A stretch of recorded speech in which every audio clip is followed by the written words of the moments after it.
Así damos comienzo a esta nueva emisión de ULPAM TV. En esta oportunidad vamos a presentar un informe sobre 815 Tech, un emprendimiento de gestión de redes de información integrada por graduados de la Facultad de Ingeniería.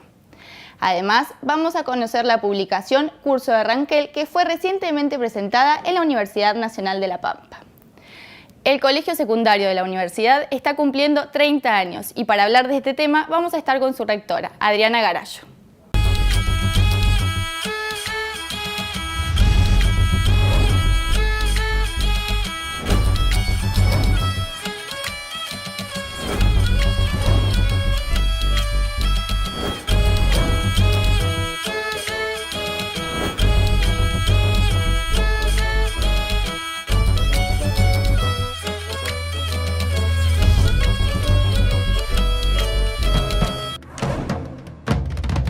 El colegio de la universidad está cumpliendo 30 años y para hablar de este tema estamos con Adriana Garallo, su rectora. Bienvenida, Adriana, a nuestro programa. Muchísimas gracias por habernos invitado.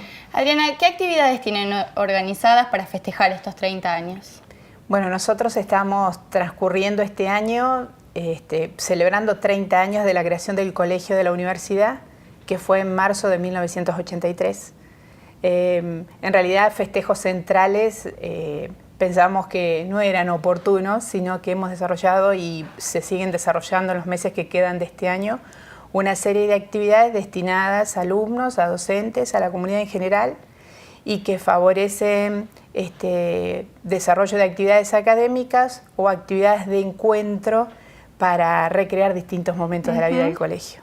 ¿Y el colegio qué relación tiene con la Facultad de Ciencias Humanas? El colegio, desde el momento de su creación, depende de la Facultad de Ciencias Humanas. Es uno de los pocos colegios universitarios del país que depende de una facultad directamente y nosotros mantenemos una relación estrecha tanto con la facultad y a través de ellas con el rectorado, porque son nuestras autoridades y quienes aprueban nuestros reglamentos y toda aquella normativa que nos permite funcionar como tal. Bien, y además de esta característica, ¿qué otra diferencia al colegio de la universidad del resto de los colegios?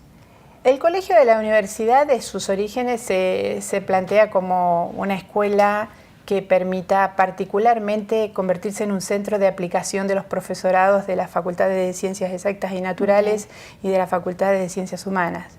Desde ese lugar, con un enfoque en ese momento humanista, genera una propuesta formativa que se diferencia del resto precisamente por la cantidad de horas que los alumnos permanecen en el colegio, por las orientaciones que tuvieron de su origen los bachilleratos o en este momento la educación secundaria y genera y tiene una forma de trabajar a su interior que genera propuestas pedagógicas innovadoras que también forman parte de sus principios de origen.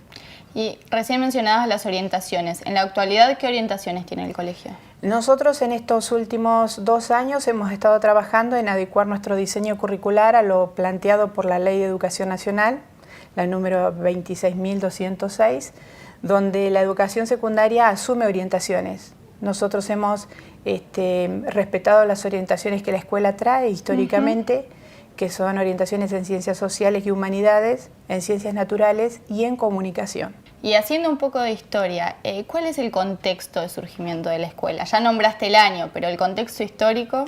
Y el contexto histórico es en el año 1983, conjuntamente con a pocos meses de la apertura democrática en nuestro país. Y esto también conlleva a que mucho de esa ebullición en ese contexto histórico creo que forma parte también de los principios y de la forma en que la escuela desarrolló y planteó su trabajo para con sus alumnos. El colegio de la universidad tiene mecanismos de participación permanente que convoca a sus docentes a través de los consejos consultivos de la rectoría, que convoca a sus docentes en las representaciones en los departamentos y el trabajo pedagógico y que convoca a sus alumnos a través en distintas épocas a través de sus centros de estudiantes o de los delegados de curso y en conjunto todos los actores institucionales, los padres, en las asociaciones de padres y a través de las convocatorias formales que hace la escuela, todos en conjunto llevamos adelante un ideario institucional que es recreado a lo largo del tiempo como corresponde, pero que en líneas generales responde mucho a sus principios en el sentido de respetar claramente el ser departamento de aplicación de las facultades que tienen profesorados, el llevar adelante prácticas innovadoras, el generar ámbitos de participación plena de sus actores, el desarrollar proyectos con los distintos cursos. Permanentemente con los docentes de la escuela se trata temas referidos a la vida de la escuela, se problematiza sobre los mismos y se buscan alternativas de resolución para los mismos, y esto implica que todos los actores institucionales crecen en lo cotidiano. Así que es un trabajo muy interesante, digno de conocer y altamente valorado por quienes están cerca, ¿no es cierto? Sí, claro que sí. En el próximo bloque seguimos hablando con Adriana Garallo, rectora del Colegio de la Universidad.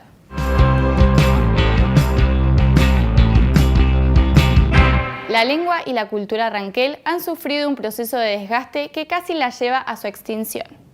Para lograr su supervivencia, se ha elaborado un manual llamado Curso de Ranquel. Esta publicación fue elaborada por un grupo de docentes, estudiantes, en conjunto con los dos maestros habilitados para su enseñanza en La Pampa, Daniel Cabral y Nazareno Sarraíno. Ana Fernández Garay, la responsable del proyecto, nos da detalles del estado actual de la lengua y en qué consiste esta publicación.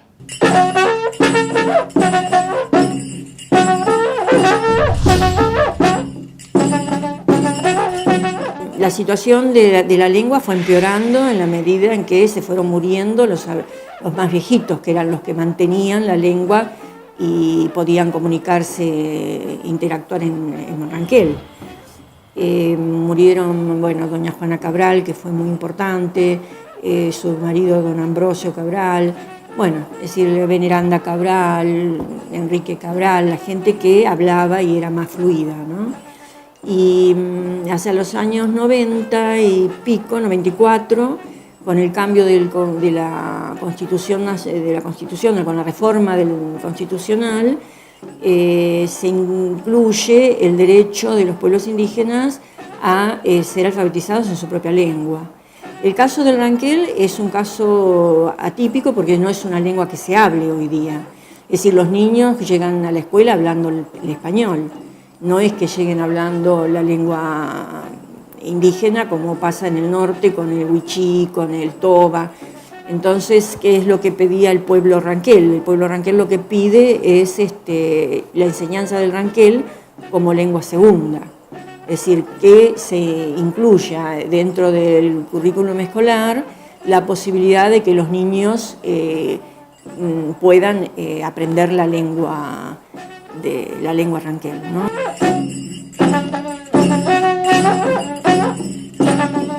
Después de la Constitución, de la reforma constitucional, Daniel y Nazareno Sarraíno son nombrados maestros de la lengua y empiezan a dictar cursos de lengua ranquel en distintos lugares de la provincia. Y bueno, charlando en algún momento con ellos, manifestaron que bueno sería tener materiales en lengua ranquel para poder dar sus clases, porque no es lo mismo contar con materiales escritos que no tener ningún material didáctico de apoyo. Y bueno, y de esa manera armamos un proyecto de extensión, y dentro de este proyecto, bueno, estaban, por ejemplo, María Inés Produje, que se ocupaba de los aspectos culturales, estaban, bueno, Daniel y Nazareno como los docentes de lengua ranquel, yo que había trabajado con la lengua y un grupo de estudiantes que colaboró activamente con todo el desarrollo del libro. Son alrededor de 14 lecciones donde está toda la parte lingüística, se desarrolla la parte lingüística por un lado, y también aspectos históricos de los que se ocupó luego Claudia Salomón Tarquini como profesora de historia.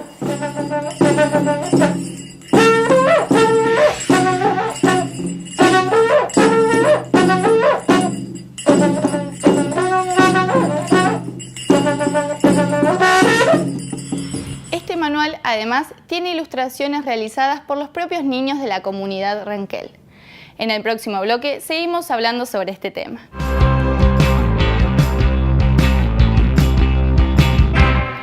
815 Tech es un emprendimiento de gestión de redes de información que tuvo su origen en Incubatec, una incubadora de empresas de base tecnológica creada por el Gobierno de La Pampa y la Facultad de Ingeniería. A continuación, Matías Barturen, uno de sus responsables, nos cuenta sobre su experiencia en la conformación del proyecto.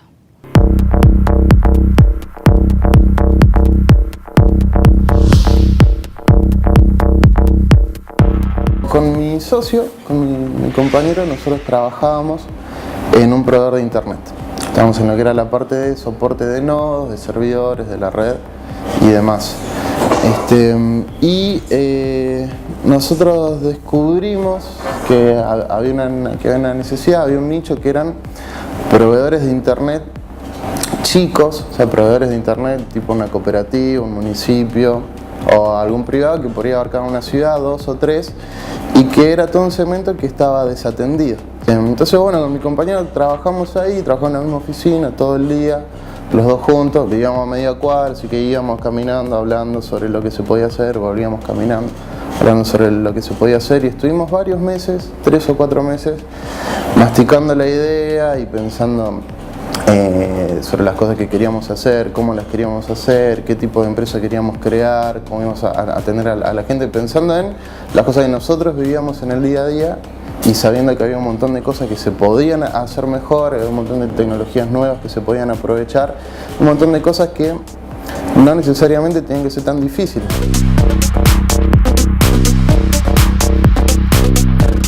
Y cuando más o menos vimos que la cosa podía andar, o sea que nos iba a dar la capacidad técnica para desarrollar las soluciones, y cuando analizó que no había mucha competencia, cuando vimos que era algo que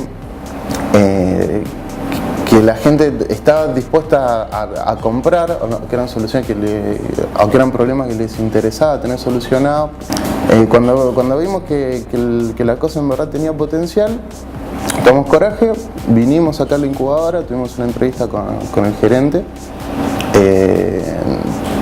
que bueno, la verdad nos envalentonó bastante, nos dio los formularios para hacer nuestro plan de negocio, lo hicimos en 2 días, porque la verdad ya teníamos todo charlado, todo escrito, anotado, planillas, un montón de cosas. Volvimos con el plan de negocio, se aprobó, y en cuestión de 1 semana renunciamos a nuestro trabajo, sacamos un crédito y estamos trabajando acá.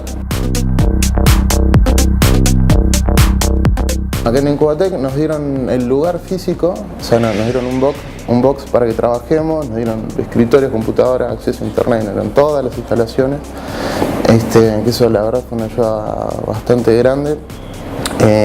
Y después nos empezaron a vincular con, no sé, gente que nos podía ayudar, desde, no sé, contadores, abogados, diseñadores, más el mismo gerente con el que nosotros íbamos a hablar de los problemas que veíamos o las dificultades que teníamos, porque bueno, una cosa que se nos pasó dentro de todo lo que pensamos fue, nos concentramos mucho en lo técnico, en ver qué se podía hacer y qué podía salir, pero de eso a convertirte en una empresa tenés un salto grande. Hay un montón de cosas que nosotros no habíamos pensado sobre el tema de la comercialización, sobre el tema del marketing, sobre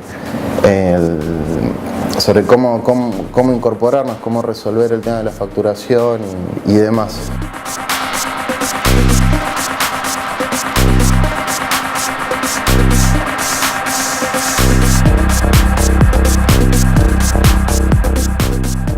En el próximo bloque seguiremos conociendo más de esta empresa de base tecnológica y además conoceremos cuáles son los desafíos que deben enfrentar los jóvenes que quieran tener su propio emprendimiento.